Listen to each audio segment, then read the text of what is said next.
Good evening, and welcome to the Historical Society's final program of 2012. This past year, the university has had the opportunity to celebrate the 40th anniversary of the Human Biology program, Stanford's first interdisciplinary program, and one that has spawned many others. Few would disagree, however, that HumBio has been by far the most successful. It was only surpassed this year as the largest major on campus when computer science got that distinction. But for many years, it's been the largest. Tonight, we have with us several of the faculty who had not only the vision, but the ability to persuade their colleagues around the university that this was the right thing to do. This vision has been borne out in the lives of literally thousands of Stanford graduates who called HumBio home. One of those was Paul Fisher, a class of '84, who is now serving as interim director of the program in human biology.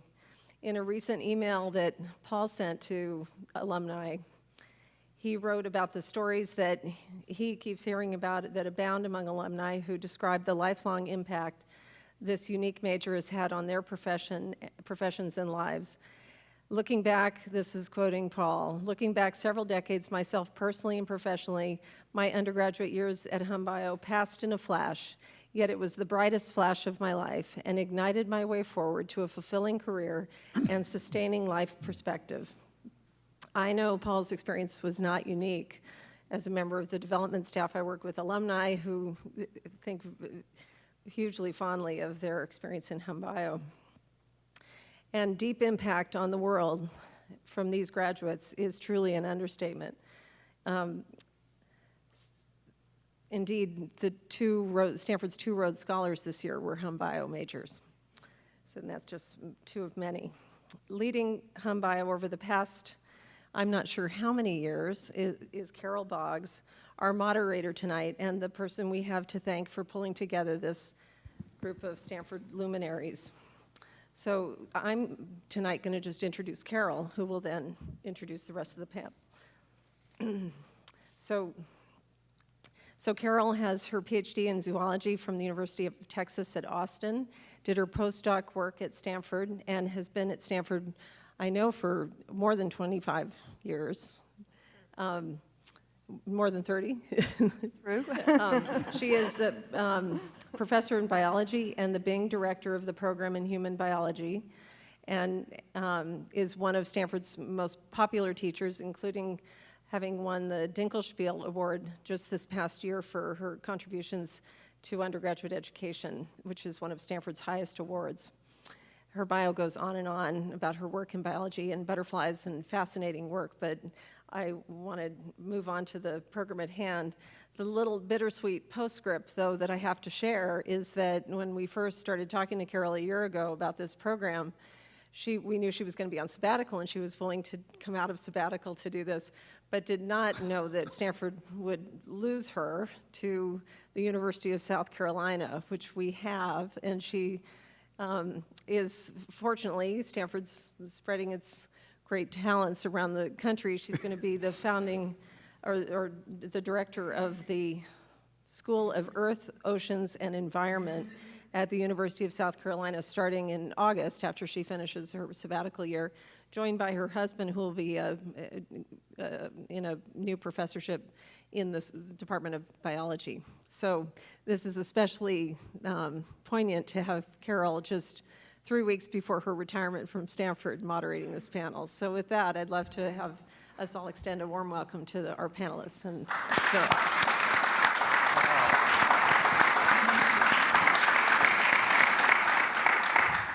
Thanks, Julia. I got to say that last word that you used, retirement, is a little bit of an oddity right now, since what I'm doing is far from that in the longer run.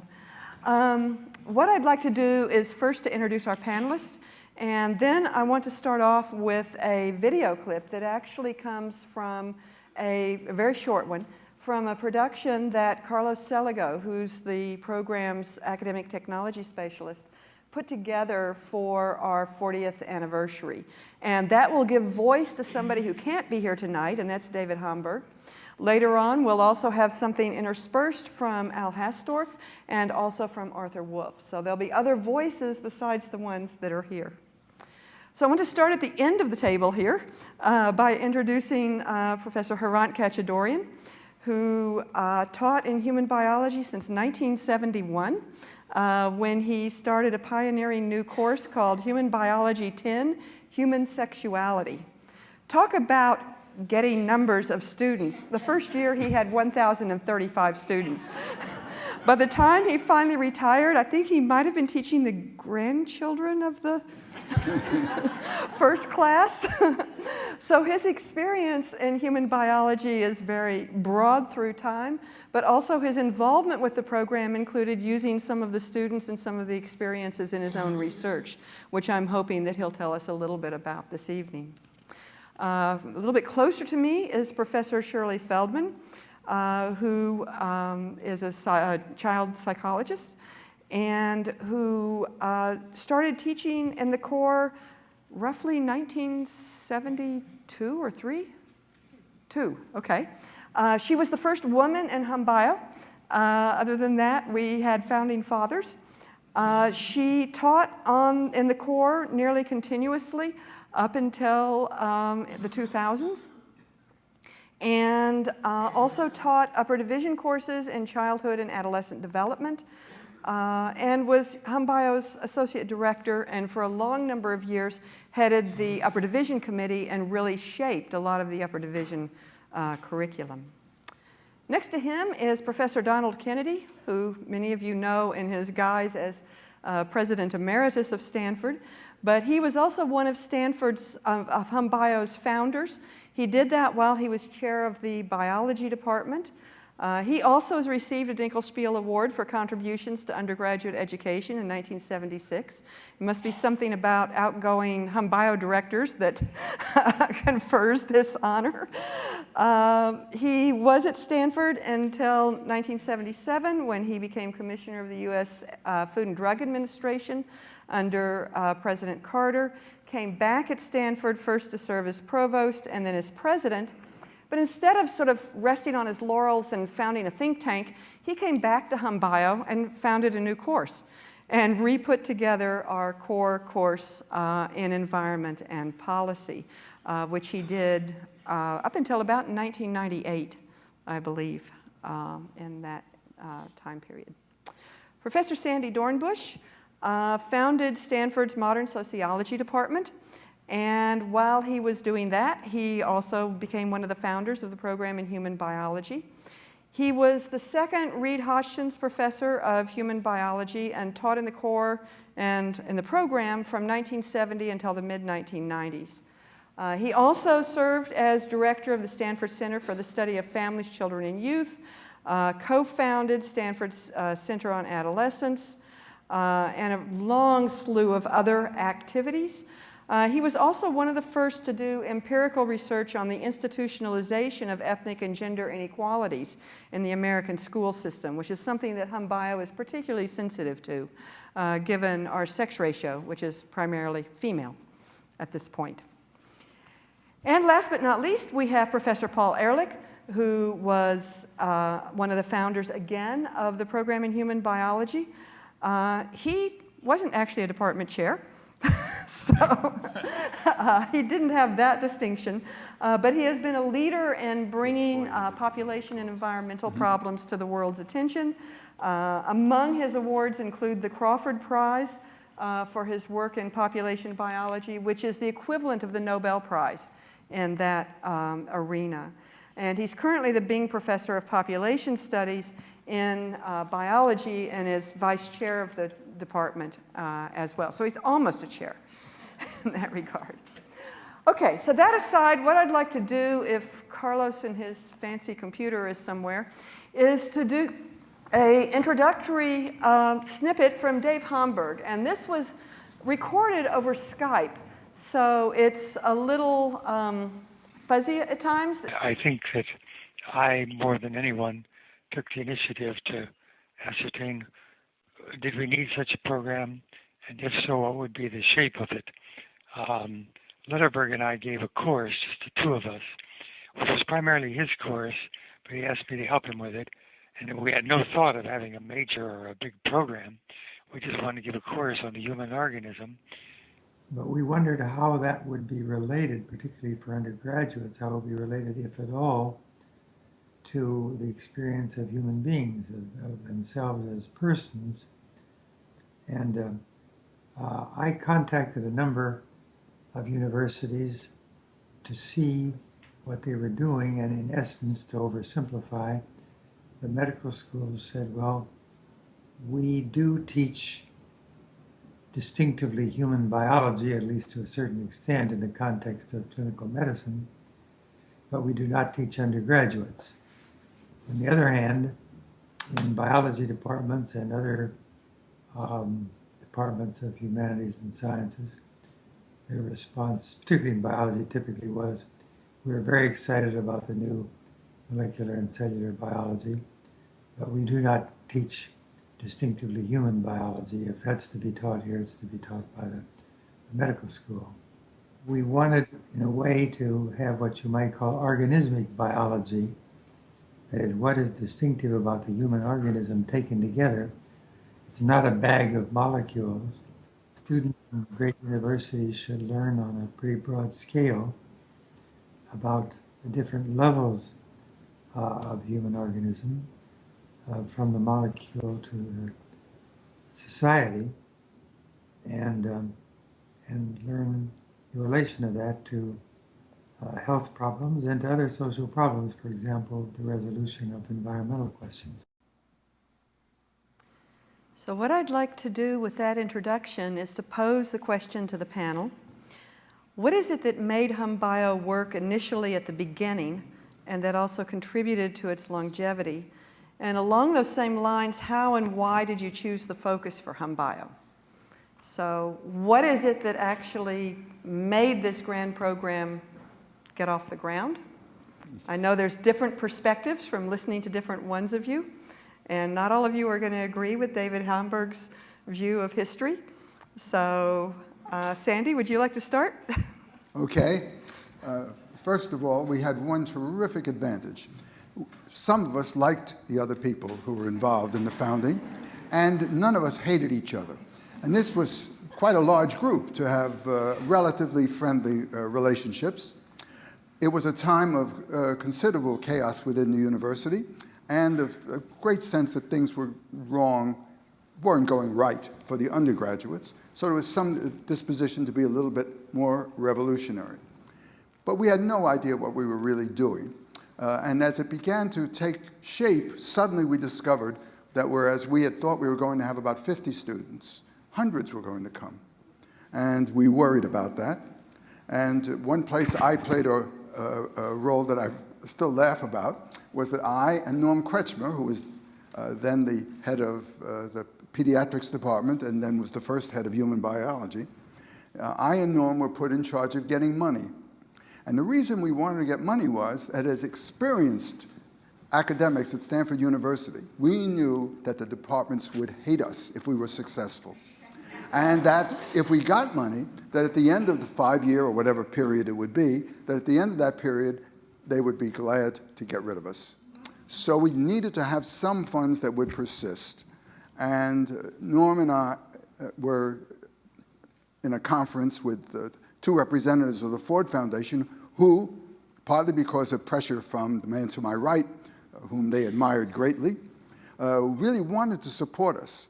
And I explained that we do not take just a sum of money to run for the 5 years, but we wanted endowment, because only if we had endowment would we be able to hold out against the departments.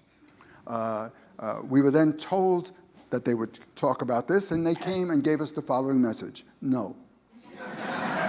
So they offered us $1 million, and I was the one who had to say, then it's no, we won't take it.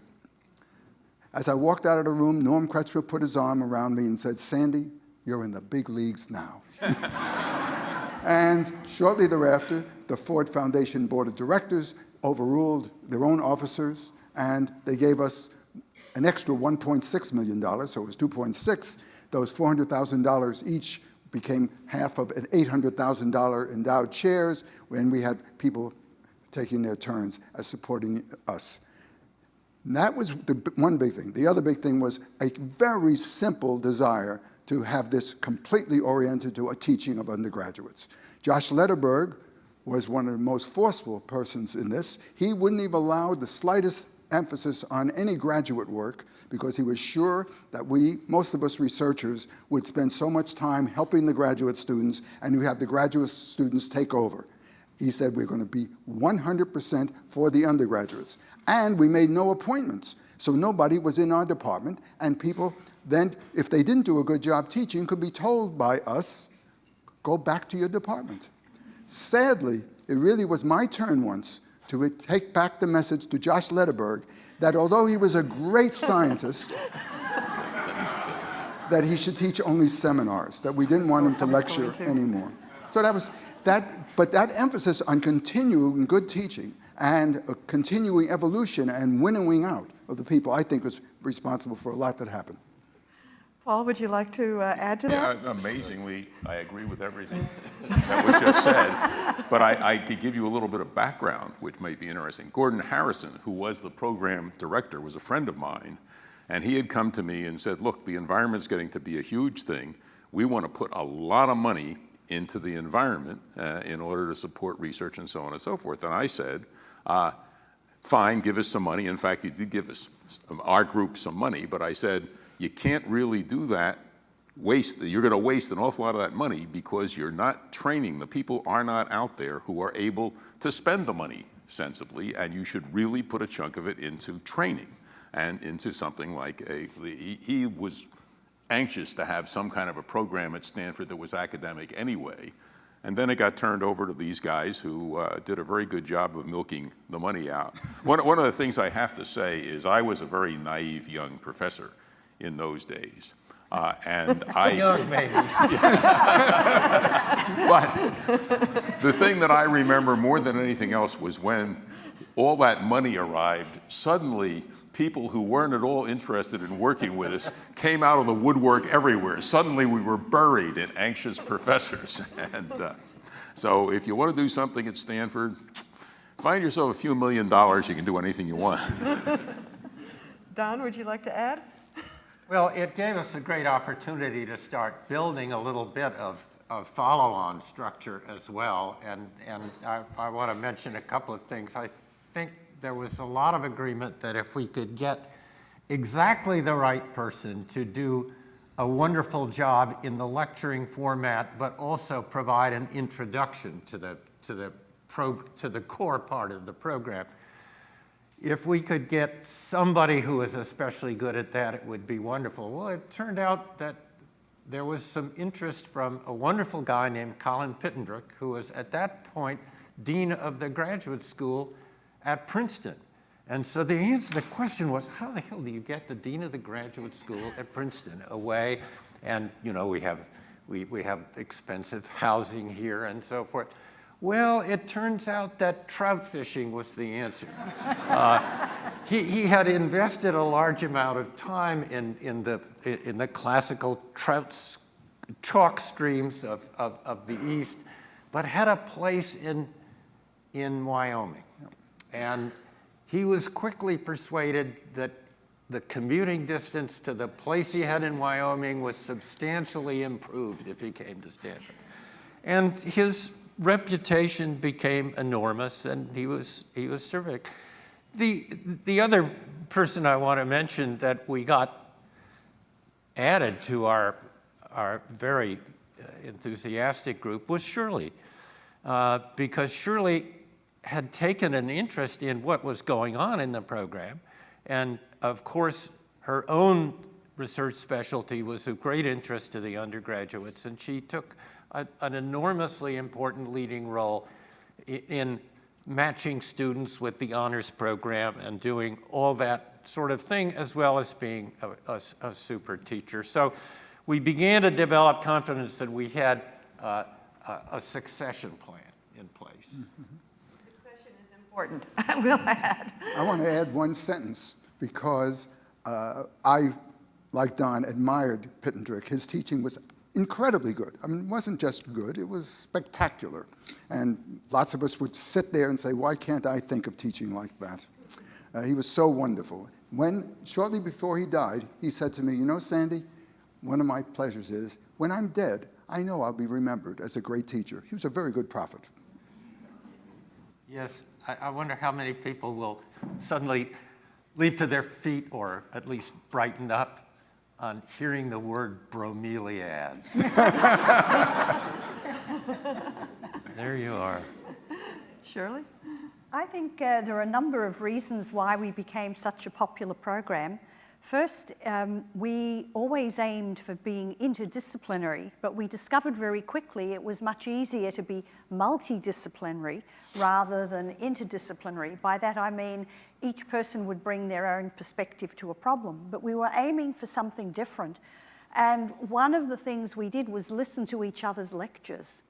And that really raised the bar in a number of ways. First of all, we really began to engage in intellectual discussions about the material, and we began to see linkages that we hadn't seen when we were working from our own perspective. So I think that was very important. Secondly, knowing that Don Kennedy and Herant Katchadourian and Sandy Dornbusch and sometimes Jane Goodall were sitting in the lecture hall when you were going to give a lecture led to even more preparation than you would normally do. And I think the students really appreciated that. But from the perspective of the faculty members, we really did talk to each other. And we worked very hard to find what we called modules. That is, areas where there was one given problem area where we could bring very many different perspectives, and we'd work on them in conjunction with other faculty members. So I thought we really did achieve some progress towards being an interdisciplinary rather than a multidisciplinary program. The second thing that I think was very important is that from the beginning, we had a broad vision of what an undergraduate education should look like. And that while we were each individually very committed to advancing our own fields and doing research, and that meant being narrow at some level and very deep, we understood that for an undergraduate education, that might not be the way to go. So we began to push ourselves to think more broadly. Is there another viewpoint to this particular issue? So if I take the example of prematurity, we could certainly look at the nature of the development of the fetus and what happens at birth and what happens if there is limited oxygen at birth, what is the effect on the child. But then we began to realize that we could ask questions about the psychological sequelae that were attendant on being a premature infant. And so we did things like we took all 250 undergraduates to the premature intensive care nursery. You know what that was for organization. We marched in 250 students in groups of 10 to see what a 1 pound or 1.5 pound baby looked like. We ended up having to pair them off and almost have them hold hands because every so often somebody would faint on us when they were looking at these babies. But I think this exemplifies the kinds of efforts we went to think about how we could enrich the education. We also understood very early that knowledge for knowledge's sake was really important as academics for us, but in terms of an education, we might want to push to see what were the policy implications. So policy became a very important component of the program and something that the students responded to very well. And in the core course, especially in the first 10 or 15 years, students worked in teams on policy challenges. And they really felt that they were engaged in thinking that this was consequential. It wasn't just to pass an examination. So I thought our focus on getting students to see that what we were teaching really had real-world implications, and in not too many years in the future, they might be required to deal with these problems, really contributed to their passion for our program. Herant, do you want to add something? I'm not sure what is it that I did the first couple of years, But my engagement really started, as was mentioned.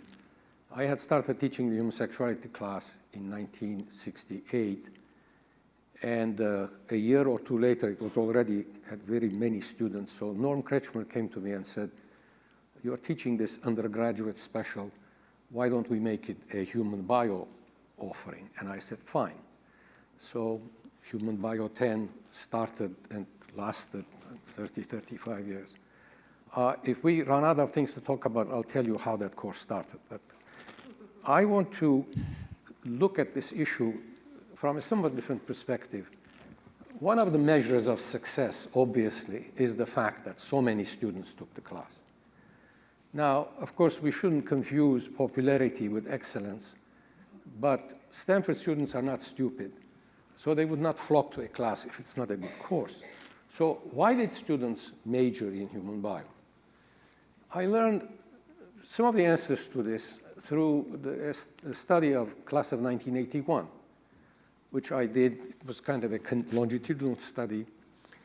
And there were many human bio students in that sample, of course, also teaching and advising undergraduates. So the following, to my mind, are the main motivations why students would major in human bio. For a small number of students who knew exactly what they wanted to do and wanted to customize their own education, the departments wouldn't serve that function because you got locked into a fairly defined curriculum. Stanford used to have, perhaps it still has, an opportunity to craft your own major. It was individually designed major, but it was such a high threshold. It was very difficult to get approved. You really had to spell out exactly what you wanted. So human bio, being much more flexible and oriented on breadth, allowed these students to, in fact, craft their own major to their own specification. Now, the opposite end at this, and many more numerous students, were students who had come to Stanford and did not have a clear idea what they wanted to do. Some of them had absolutely no idea why they were here. They had come because, for want of a better thing to do, their parents wanted them to come here. Now, if you don't know what you want to do and declare a major in one of the departments, you will stick out like a sore thumb because everybody else seems to know why they are in biology or psychology or sociology. In human bio, you would not have that problem because there are so many of you who didn't know what you wanted to do. So this program provided an excellent opportunity for students to find out what they wanted to do. By the time they were juniors, most of them had a fairly good idea of what they wanted to do. Other students wanted to have a broader education than could be gotten in departments. So human bio had the advantage of breadth, whereas the departments had the advantage of depth. Now, this was particularly significant for pre-meds, and I think we have had many, many hundreds and thousands of pre-meds. So if you want to go to medical school and you have to take the prescribed courses, if you major in one of the departments, that's not going to leave very much opportunity to do anything else. Besides, in some ways, it was easier to go through a human bio major than one of the departmental majors. The main requirement in human bio was the core. The rest were largely electives. So we got a lot of pre-med students, particularly since it was also known that the rates of admission to medical school for human bio were not different from biology. Last thing, which in some ways perhaps is the most important, is the quality of teaching in human bio. As Sandy mentioned, departmental faculty, their primary interest is research, and then graduate students, and then undergraduates. There was nothing else to do in human bio but to teach undergraduates. Nobody would teach. There would be no point in teaching human bio if you did not like to teach undergraduates. So we got some of the very best teachers. And of course, departments were not crazy about this. So all these things combined, human bio has provided the sort of, it's not just a niche, but it's a very multi-layered opportunity to do what you want to do, fulfill requirements, getting from A to B, and have a good time. I think what I'd like to do at this point is to give a voice briefly to two other people who are not here through the videos, and then come back to responses and continue discussion. The first one is the late Al Hassdorf, who was one of the founders of the program in human biology. And we're privileged to have Barbara here tonight. And this again comes from the video that Carlos Seligo did several months before Al's death. And there's two comments that he made that I pulled out. One is about Colin Pittendrigg, which will resonate with Don Kennedy's discussion. And the other is on team teaching. So if you could hit those, that would be wonderful.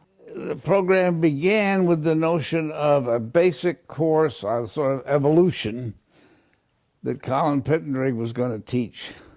And before we know it, this small seminar thing, Pitt was teaching to absolutely a whole auditorium full of students. He was just marvelous at it. And that made the thing big at the very start. I would say one of the really sparkling parts of the start was, without it being forced, but essentially being forced to listen to each other. And because we were not listeners, so we were talkers. As we'll find out here.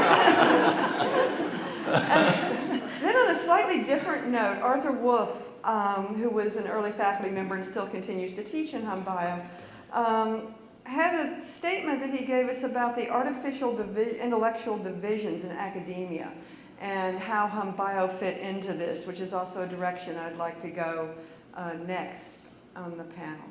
The artificial divisions between what we call the disciplines, biology and psychology and anthropology.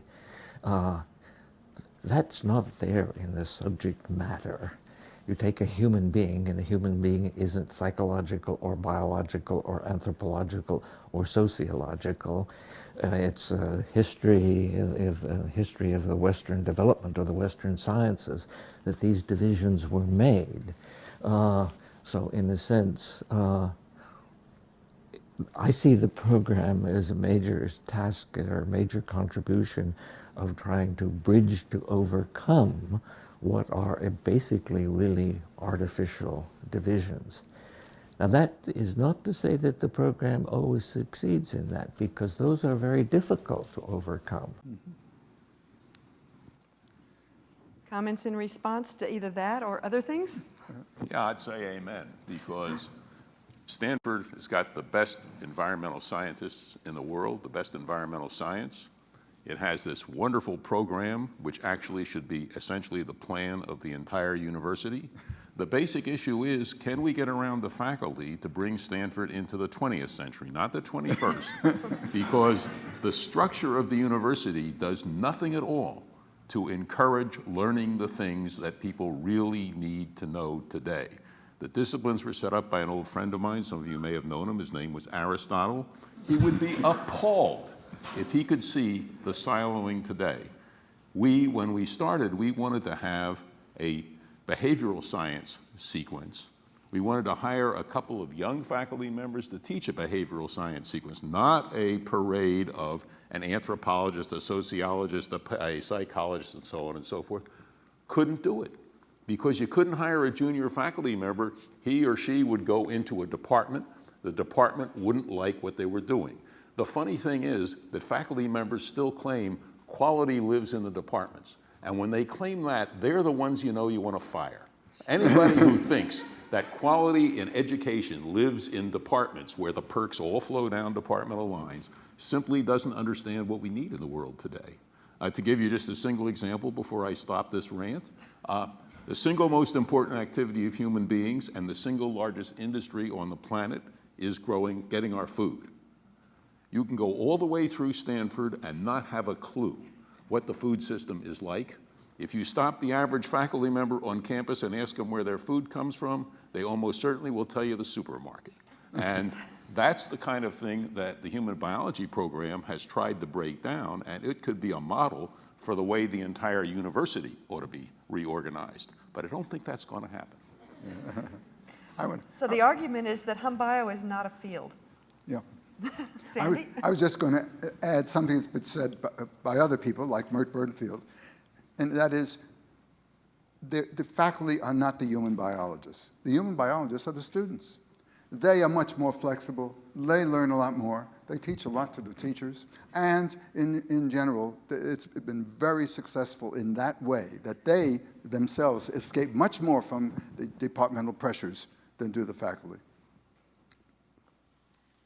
They're an enormously encouraging bunch of people, and frequently they shame us into doing some things in their interests and in our interests that we ought to have thought of ourselves. And so it's an exciting business. I think Arthur made a wonderful statement in that rather brief video clip, and he was wonderful at thinking about the kinds of social sciences that interested him and blending them together in a way that really interested students who were willing to become problem-focused instead of discipline-focused. One thing we haven't mentioned yet is how much support was given to the undergraduates in our program. First of all, we quite early on provided career counselling in response to both students' concern, but even more so their parents' concern as to what on earth their children were going to do with this strange degree that nobody else in the country had ever heard of. How would they get into graduate school or medical school, and what kind of jobs would be open to them? And we employed Audrey Bernfield, who herself became nationally eminent in terms of thinking about and providing alternatives and options for career counselling for college students. And she did that in the context of the program. And she was available to the students at any point in time. She had very good relationships with the students. So that's one kind of support we gave students.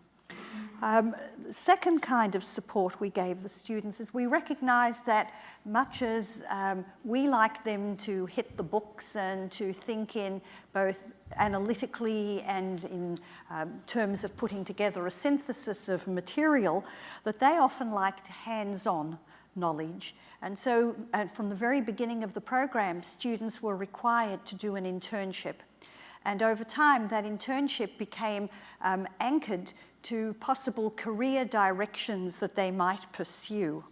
So that, aware of their anxiety about what kind of jobs lay ahead, we'd ask them what they were interested in, and then we would get them into the real world, into real-world organisation, into service-providing organisations, for example, or working in the environment, in school systems, so they could reflect on their experiences. This was less typically academic, but really experiential. But students saw that as very supportive of their inclination to apply what they'd learned and also to think about how it linked to careers.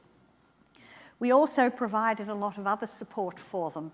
We were the first to provide what we call honours college for those going on to do honours degree, which was an intensive 2-week program before the academic year began. And we began moving that earlier and earlier. We now have a junior honours college, so we can prepare them a year in advance. But we gave a lot of supports. We taught methodology courses. And I think one other factor is that we made students feel very welcome. When in the department, students are often seen as an impediment, something of an aggravation, that they're cluttering the hallways and if only they'd get out of the way. Well, we went the other way. We created lounge area for them. We provided free coffee in recent years for them. We made sure there was room for them to hang out and to talk to people and to one another. And perhaps even more importantly, we engaged their incredible enthusiasm into the teaching components of the course.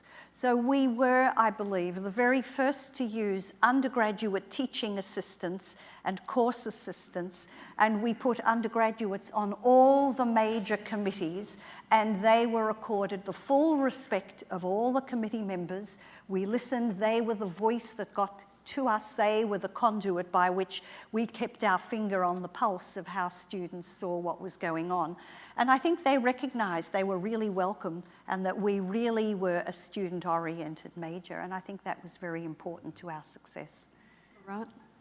Well, another aspect of what Shirley just said, and I keep identifying with students because I never grew up. So it's interesting to think because they do. Namely, another, again, coming whole, the idea of what we should learn and what is important. Our image of a scholar is like a disembodied intellect. And so the focus generally is to be objective, and this is what you need to learn, this is the knowledge. But students often would wonder, what does this have to do with me in terms of my own personal life? Now, this doesn't mean that human bio seminars became group therapy, but I think we had much more of an intention to kind of connect what you are learning in your head to what are you going to do with your life. And this created, I think, the kind of family feeling almost that typically one would not find in departments. I just wanted to add one little example of something that we were all talking about, and that was that we had in the human bio program a chemist who was an expert on public policy, and he was a marvelous teacher. He was just great, so he was fired. Because what did that have to do with chemistry? And we, in a sense, bred our own. This guy who came back from the Food and Drug Post became an interdisciplinary scholar talking about policy, getting the students to work on policy, and devoting so much time and effort. And at the same time, it's very hard for the other parts of the university to criticize the ex-president. Sandy, apropos that, Carl Juriassi was very involved in the human biology program, and he taught a course on birth control, both the chemistry of birth control, how it related to the decisions that students and adults make, and also he was very interested in birth control in the third world. And he raised money to send students over the summer to Indonesia, was it Africa as well? Yeah. Africa, and they would collect data. What a wonderful opportunity for students. I mean, this was important data, and he used this, but it was part of an extension of their Stanford coursework. So that made them feel that this was a serious intellectual enterprise, but something very useful for the world. Perhaps another example of how innovative the teaching was at Stanford was that Dave Hamburg, who was one of the founding fathers, had arranged for Jane Goodall to teach in the program for many years. Now, this didn't have a particularly happy ending, but it was wonderful in the years when it was operating well. And we sent out students to the Gombe Reserve in Africa to study chimpanzees and baboons, I believe, and to do research there. Again, an unusual experience for an undergraduate, and one that quite a lot of our students chose to use, and they certainly came back very changed. So we were constantly thinking of innovations, how to make education alive and important, how to engage students, to challenge them, and to give them responsibility as well, so that this wasn't just something that you would study and pass exams. We had plenty of those kinds of courses, but we had other enrichments as well where they were more connected. I can't look down here at Herant without thinking about one topic, which I'll summarize under the heading A side, B side. That is, there is a piece of the program that focuses more intensively, plainly, on the biological end, and there is another one that focuses primarily on the social science end. And the challenge is always to create enough crosstalk between A side and B side so that they seem to be mutually explanatory and mutually supportive in some way. And so when I see Herant, I think instantly of being on my hands and knees, Stina will remember this, with stacks of index cards, and A side and B side. And we were sort of trying to do solitaire with these index cards and create areas of potential fusion between them and worry about what, well, I don't know how successful we were, but the point is that you had to make an effort to create convergence between them. And unless you did it and unless you saw how well it worked and then changed it the next year, you weren't really making progress. Well, we were very successful, but nothing came out of it because you went to Washington and I became an administrator. And our colleagues were not going to teach a course that you and I put together. It doesn't happen. They shamed me into it. Well,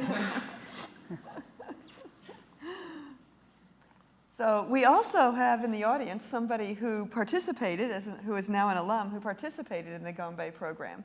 And I'm wondering if you would be willing to say just a word or two or something about the experience. I'm pointing at you. Carrie Hunter. Yes, I'd be happy to say something. First, I Stand up. Stand up, turn around. I'm done with my And have a microphone.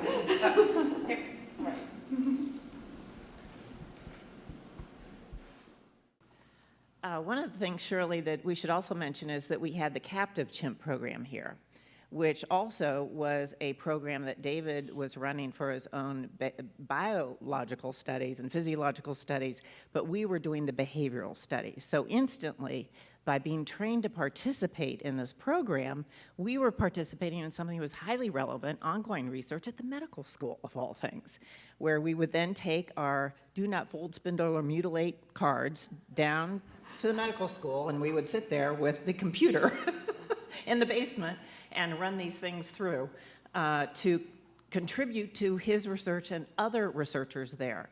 So it was a very unusual facility. I don't know in this country today if, does anybody on the panel know whether there's a similar program today to study the biophysiological elements of primates as well as the behavioral components. And that was exciting and rare. And we did that we were first down at SRI and then over at our new facility beyond the linear accelerator.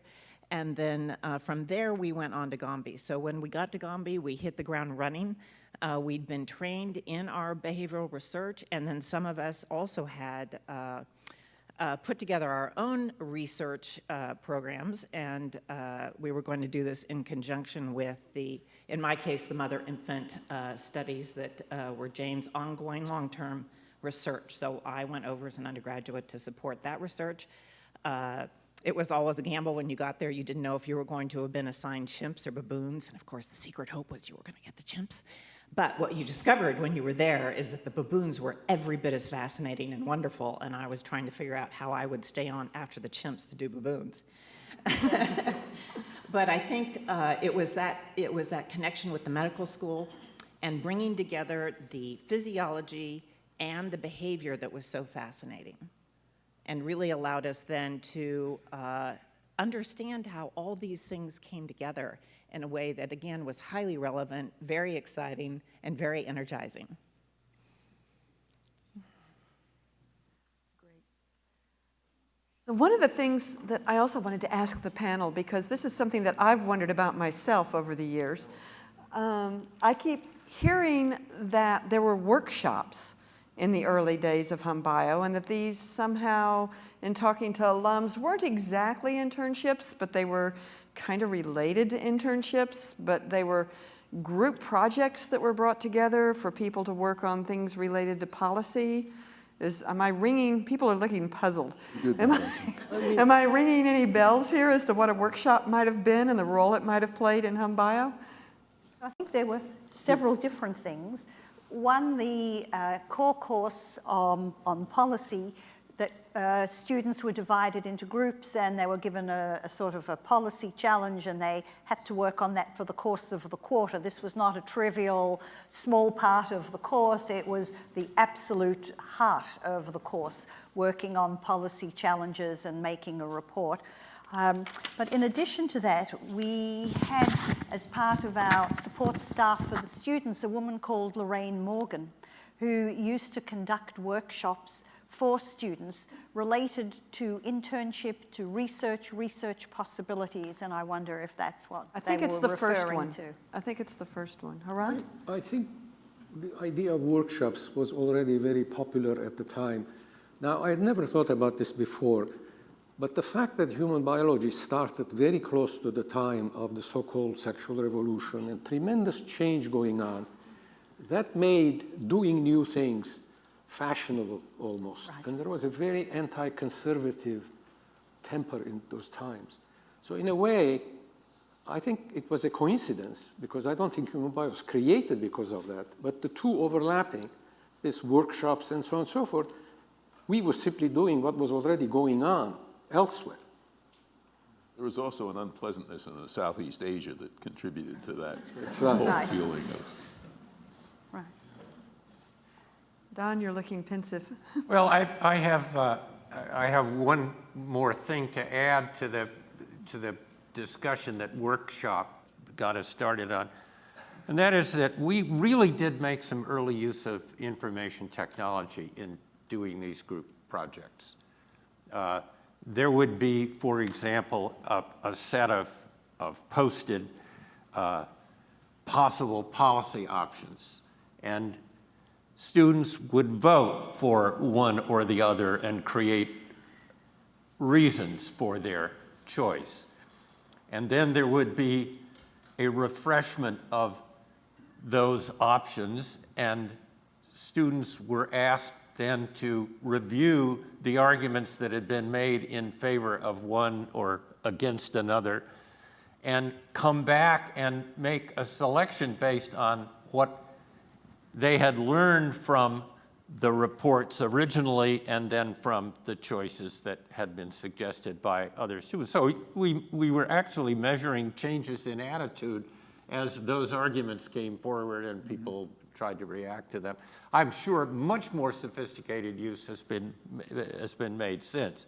But in the early days, that was what we thought would be helpful in bringing some of the considerations into the policy sector and making people make decisions of their own. I think the issue of making innovation acceptable at the institution is very important. The people sitting at this table and others who are not here were very innovative, but they were also very kind of solid citizens of the university. Half of them were department chairmen. The faculty couldn't lightly say, who are these crazy people coming up with this crazy idea? So the combination of people well established in their fields, impeccable credentials by all conventional criteria, who wanted to do something new, made it very difficult to go against it.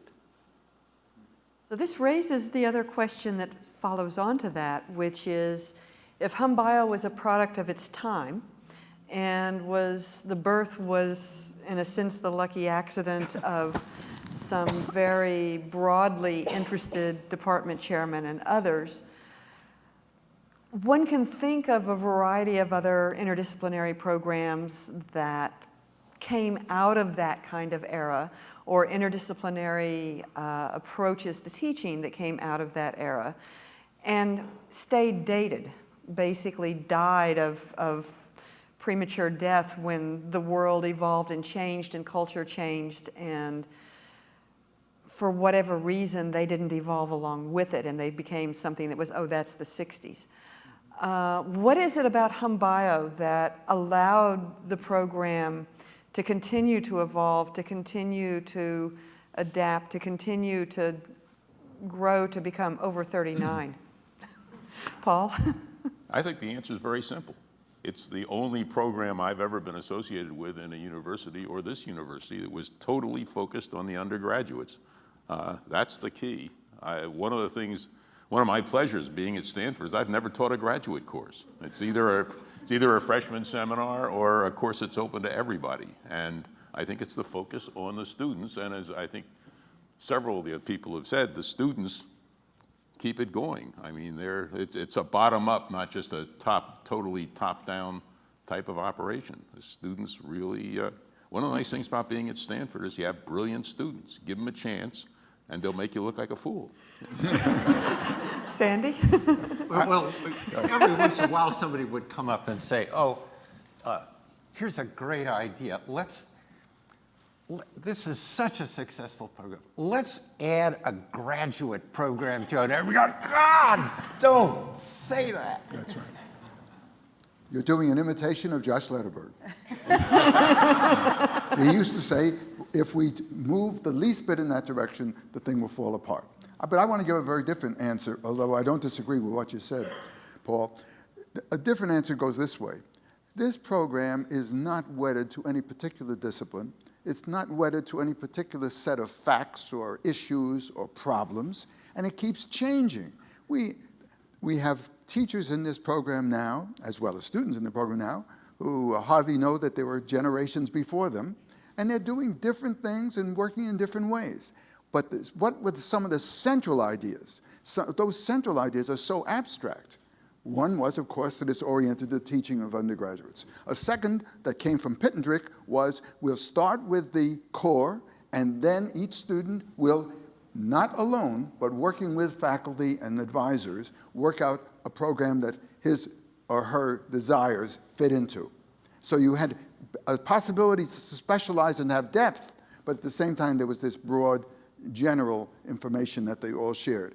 And the material in the course constantly changed. And it reminded me of National Institute of Health committee I was on mental retardation. And they, as a treat for us, brought in one of the world's greatest geneticists to tell us the late news from genetics. And he started by saying, now let's start with what you all know. And he gave us 4 things, and everybody was nodding. And he said, now, the news is, all 4 of those have been disproved within the last year.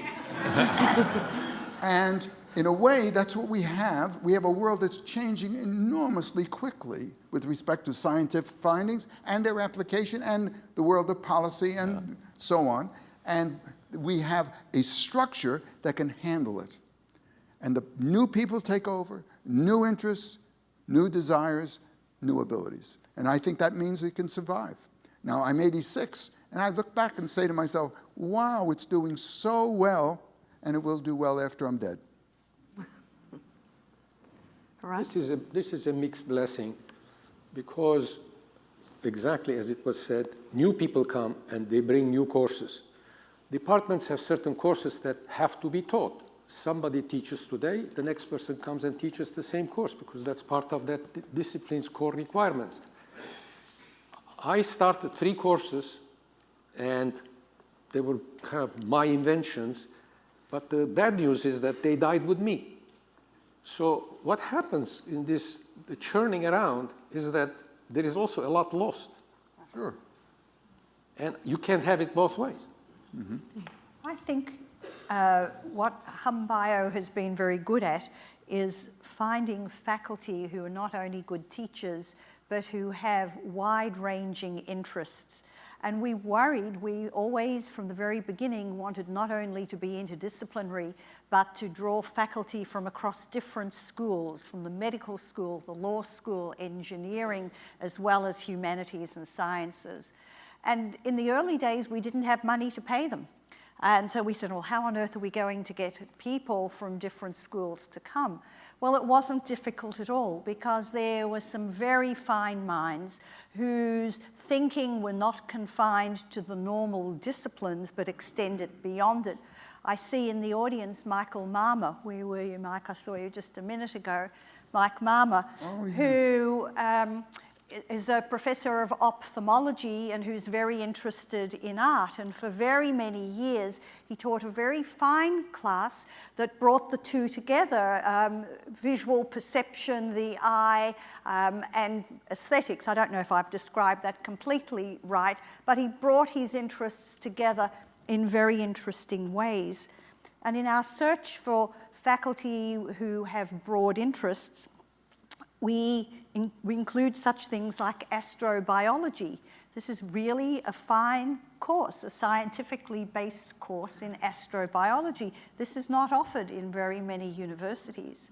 And we even allowed non-faculty members who had specialized interests to come into the program for restricted periods of time to teach. And that also really gave us very enriched offerings, but it exposed students to thinkers who thought on a big scale, not just deeply about one particular area, but who brought different areas to bear. And I think the program was strengthened as a result of having these people come into the program.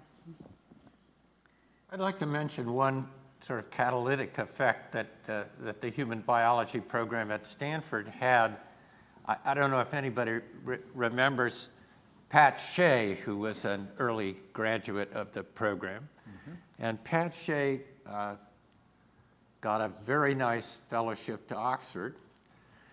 And when he went over there, he started talking to a man called John Pringle about the desirability of thinking about instituting what he called, and Pringle called, a human sciences honors college. And so that eventually did become established at Oxford. It's the only other one, and it had to be started by a human bio diaspora in the form of Pat Shea, who went over there and sold it. His lab partner in that program turned out to be a young Kenyan named Alan Earnshaw, who frequently encountered Stanford travelers much later on as probably the best naturalist in the safari guiding business anywhere. No.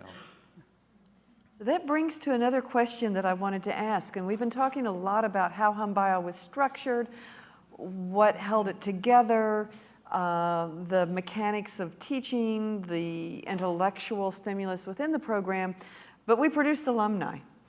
And the question is, what is unique about the program in terms of the impact of our alumni on the world, and what is it that's fostered that as well, and how does that tie back into what's made HumBio successful? Big question. Well, they're everywhere. I was once interviewed by National Public Radio science correspondent, Michelle Trudeau. Shirley Trudeau. And she said right away, I was a HumBio student. And that what a perfect occupation to go into, to being the science reporter with a background from HumBio. We have people who went into epidemiology. I mean, I'm not going to talk about those who went into medicine, but because there are very, very many. And here at the Palo Alto Clinic, every time I go down, I meet another one. But our students did really well. We had a student not so many years ago, Ari, what was his other name? Hoffman. Who went to medical school at Harvard, I believe, and in the middle he took time out and he wrote a book on, help me, was it Environment and Health? Environment and Health, an influential and important book. And I thought, there is our HumBio student, that even when they go into a traditional field, they bring a broader perspective on it. So it's been enormously gratifying to see the career directions and the impact these people have had. It's just been fabulous. I want to tell a personal story. My wife and I were going up the steps of the museum in Auckland, and we were faced by 3 human biology students. And I said, it's terribly difficult to have an affair nowadays.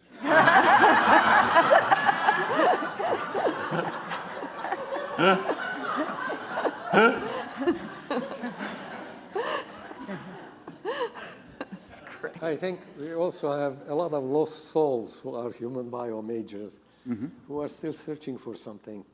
I remember talking to one student, and this is the follow-up of my study, and she was in her early 30s and had been looking for herself, as she put it. I said, where do you think you will be in 10 years? She said, well, in 10 years, I think I'll have a better idea of what I want to do. I said, you know, buses leave the station with less and less frequency, So you have to get on one of these buses, otherwise you used to be waiting for the rest of your life. We attack that kind of student, and I think some of them really, I mean, I'm not sure this is a good or a bad thing, but they don't all become doctors and astronauts and so on and so forth. I remember a meeting in which a colleague of mine in another domain had invited Senator Bob Menendez from New Jersey to come out here and visit with a group of people who were in the Silicon Valley startup space, as we've all learned to call it. And several of them were really very attractive and present and articulate young, I'd say early 30s women who all initiated a very challenging conversation about how badly the Food and Drug Administration was handling the medical devices that they were inventing in their companies. And I feigned a little bit of embarrassment and started around. I said, I'm sure things are getting better. But it was interesting. This was a collection of two human biology majors, both very active in that area, having developed companies or been involved in the development of companies, and deeply concerned and very focused on the policy aspects of the issues that interested them most. I once met a woman who was in charge for the California state legislature of handling the entire budget. She had no additional training after she left Stanford. She just worked for the committees and worked her way up. And I don't know whether to call that a success or not. I virtually never give a public lecture where somebody doesn't come up afterwards and said, I was a human biology major. That's right. In any field. Anywhere you go. Correct. I mean, they're still obviously interested, or at least gluttons for punishment. I'm not sure which. And with that, I'd like to open it up for questions from you guys for the panel. Yes. Yeah.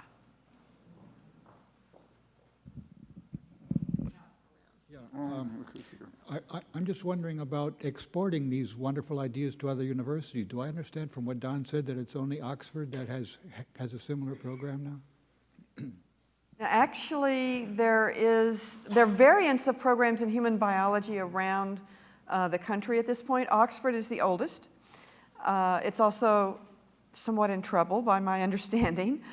But there are also programs at University of Virginia, Indiana University. There's one that's being started at NYU, I think. There's a variant at Cornell, a variant at Texas. Those are much more abbreviated variants. But there's a handful, and it's only a handful. And I think a lot of the problem for why we're unique may derive from the fact that HumBio was founded, as was pointed out, at a critical time in human culture in the US by people who were in a unique position to really see it through. We've been going through a period of increased interdisciplinarity that spawned some more, but they're going to be different. Jim? Yes, well, I come from that place where you can't have an affair, unfortunately. That's Auckland. It's very interesting to trace what has happened, and it probably grew out of the times that are changing of the 60s and 70s. And Paul alluded to bringing Stanford into the 20th century. I'd just like to hear people's ideas, and obviously it's important that this is undergraduate focused. What about the 21st century? Just various members of the panel may wish to comment. And I'd add distance learning and MOOCs and things like that for your consideration for the question. Well, I'd like to see what people think of the fact that computer science is the single biggest major, I guess now, on campus. We're turning slowly into a trade school. In other words, one of the things that an institution like Stanford ought to be, to quote my colleague down here, is trying to get us back towards the Enlightenment instead of the endarkenment that's going on now. And I could hardly think of a way to endarken the future more than to train more and more of our very best people to make iPad 16s and similar devices. By the way, I started out on an IBM 650. I got absolutely nothing against computers, but I have something against the major in our university being computer science. Say something heterodox. Other comments from the panel? Well, a recent issue of Stanford Magazine has kind of a pushback on that, which I thought was actually rather well done. So, by the way, John, forgive me, please.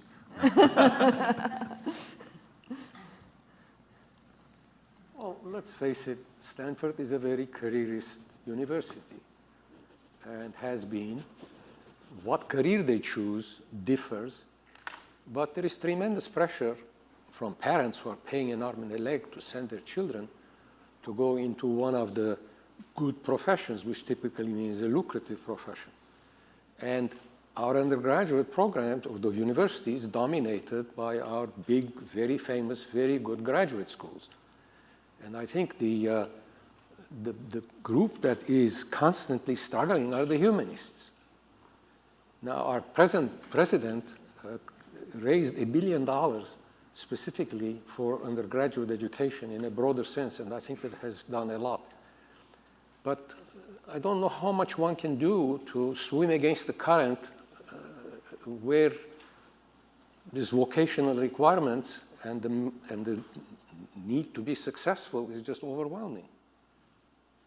But I'm so encouraged by the fact that these remarkable people show up, some of them having been in human biology, some of them not, who are taking their own passion and their own technology into doing something incredible. They form a little business that's starting that's going to rewire the grid on small, isolated Indonesian islands so that they won't have to rely on transshipped carbon-rich fuels like kerosene to provide their backup power, because nobody has managed to do what it needs to do to create a renewably powered grid. There's so much of this going on, and I think lots of the credit goes to the kinds of training that they're getting in between and around the disciplines. I'd like to also, I think, add a more recent perspective to that, because one of the things that I think, in my experience dealing with students from a variety of different majors, that distinguishes the human biology major is that our students tend to be very service-oriented to a much greater extent than people in a number of other areas. And someone who's service-oriented has a much better feel for the holistic nature of problems. Paul Fisher, who's the interim director, when he gave the commencement address a couple of years ago, the theme was life is a module. He repeated it about 15 times. I'm sure the graduating class will remember this forever, but it's true. And in a sense, what HumBio does, and I think the reason HumBio will stick around, is we train students to take that perspective. That said, I also am firmly convinced that the admissions office determines who's the biggest major. Yes? I'm a human bio 1980 grad. I came back to school my junior year, was at a party, said to somebody, I have no idea what I want to major in, but I have to decide because it's junior year. And somebody said, well, what about HumBio? And I said, okay, I'll try that. And they said, it's interdisciplinary. You'll look at the world in a much broader way than you would in any other choice. And there's a real focus on teaching. And those were all, I remember all those things, those were all very appealing. So thank you for doing that. What I wanted to ask about is how the accreditors have dealt with human bio at the beginning and on an ongoing basis. Has that been an interesting or challenging relationship as the accrediting teams show up on campus from WASC and from WASC? So you mean WASC as opposed to, because the program itself is reauthorized by the Senate. They're looking at the university as a whole. Okay. So there wasn't any specific focus on human bio. Okay, good. Thank you. I think in terms of the Senate, I once spent a year and a half of my life working with Jeff Wine, the director, preparing materials for the Senate showing our successes and areas where where we all thought we could be strengthened. And we took very seriously the evaluation. And one of the concerns the Senate often has is that we teach a little bit of everything and not very much of anything. And so there are some departments who've not been strong supporters saying we simply don't go far enough. So if we say we pride ourselves on teaching policy, then the policy program says, what do you mean? You only teach one course or two courses on policy. You need at least 6 courses before you can say your students know anything about policy. And the chemistry department or some other department, or microbiology, would say you need much more. So it's been something of a battle to persuade and to remind the Senate each time we do an evaluation that while we have a lot of breadth, each student does have some depth in some area, but we cannot cover in the same depth as the departmental majors because we cover so much breadth. So that has been an ongoing tension with departments, and that's reflected in the Senate. Do we have too much breadth and not enough depth? So that's something we work on all the time. Sandy? I just wanted to say something that relates to the last 2 statements, yours and Shirley's. And it is this. I wrote a piece for the Historical Society about Terman when he was provost. And before he was provost, he was the dean of engineering. And he was faced with an accreditation group that said, we aren't teaching enough courses in engineering. You're letting too many of these students take courses in English, history, etc. And they said, we are thinking of taking away your right to say that you have training in engineering that is approved by the National Association. And Terman said, you do that and you'll be a laughing stock. To hell with you. And they never did a thing. So I think that to a certain extent, we can also say that the success of some programs guarantees their continuance. We were told the same thing, curiously enough, in biology, as Don will remember. We decided that teaching comparative anatomy, basically anatomy of the cat, which was a staple of zoology when I took it a few years ago. The dogfish. Yeah, the dogfish. And Don and I and several other people said, we're just going to get rid of this requirement. It's ridiculous. And the argument was made that our students wouldn't get in to medical school if they didn't have this. And we said, no, the medical schools will adjust, which they, of course, did. So this threat from the accrediting agencies may be big with Southwest Missouri State teachers, but it doesn't work with Stanford. Yes, question here. Oh, sorry. I had a question following up on something, the exchange between Professor Newt and Professor Ehrlich here about the role of computation or information technology in human biology. Now, several computer science people have started up open courseworks that are accessible online around the world and take everybody, and you can actually even get a certification in the program. One of the things I've missed since I have left hum bio, is the ability to sit in on the lectures and to be able to do that without feeling like I'm just overcrowding that 250 student cohort. And I'm wondering if that would be something that hum bio could incorporate along the lines of using this abundant IT to spread out the course and that people know this kind of multidisciplinary thing can be very exciting. Some things along those lines are already being done. Lynn Rothschild's astrobiology course is on iTunes and is extremely popular. There's also a couple of other similar courses that are on Stanford iTunes as well. There are people who are putting together an initiative to do various ebooks that have the opportunity to incorporate not just words, but other kinds of things as well.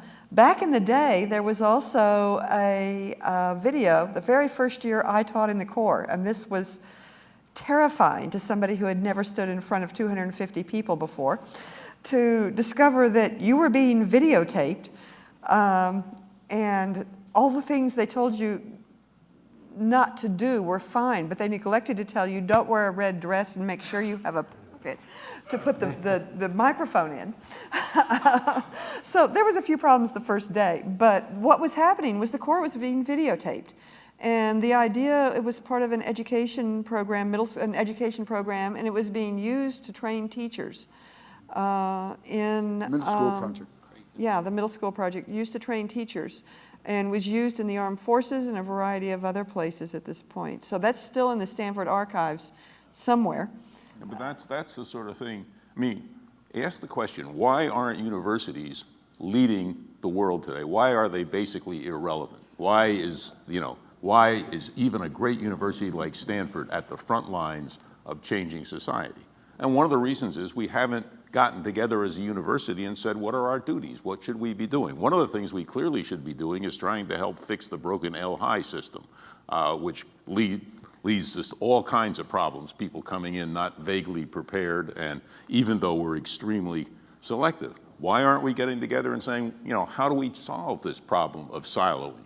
And of course, as you indicate, we should be pushing really hard to get our courses out, human bio, not just human bio, but all our courses out and available on the web and elsewhere for people. When I walk into work, except for the construction noise, I spend my time listening to lectures. You can get all kinds of great stuff on the web. You can learn the whole idea that somehow Stanford is a place where you come and they fill you up and your education is finished at the end.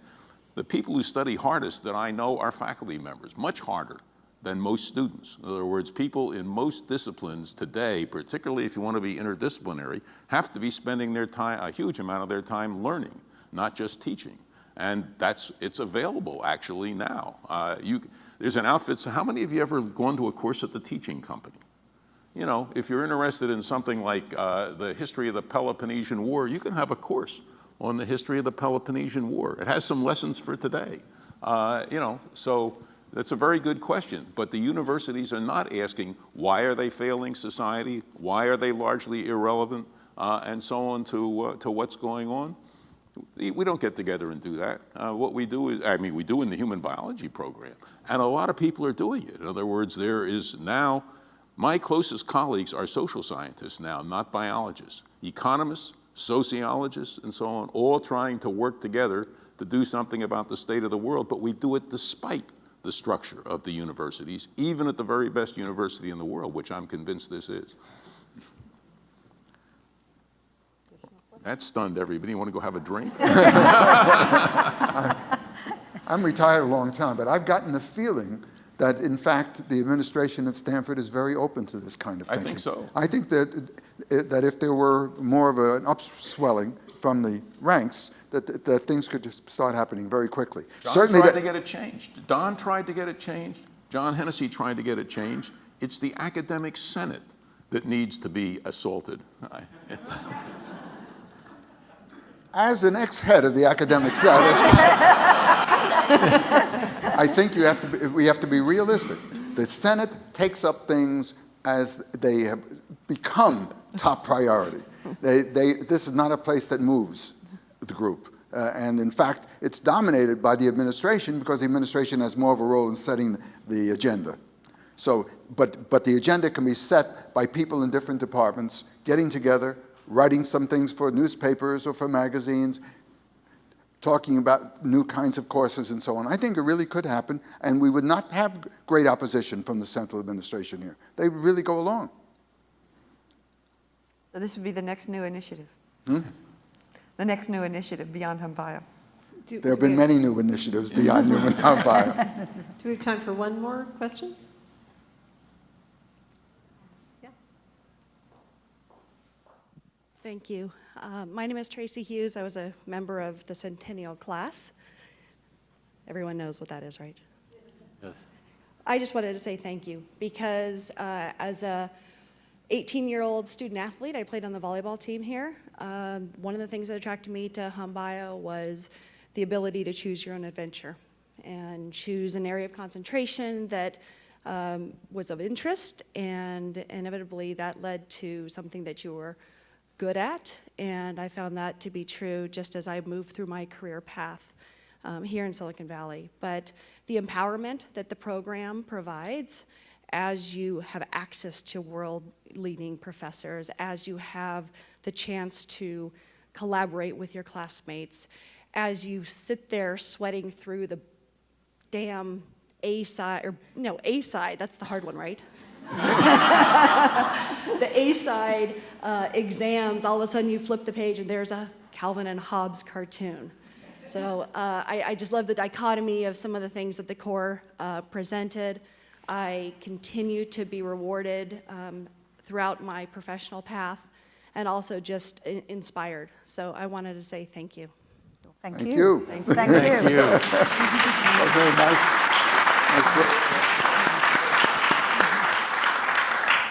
Well, with that, please join me in a big round of applause to this wonderful panel.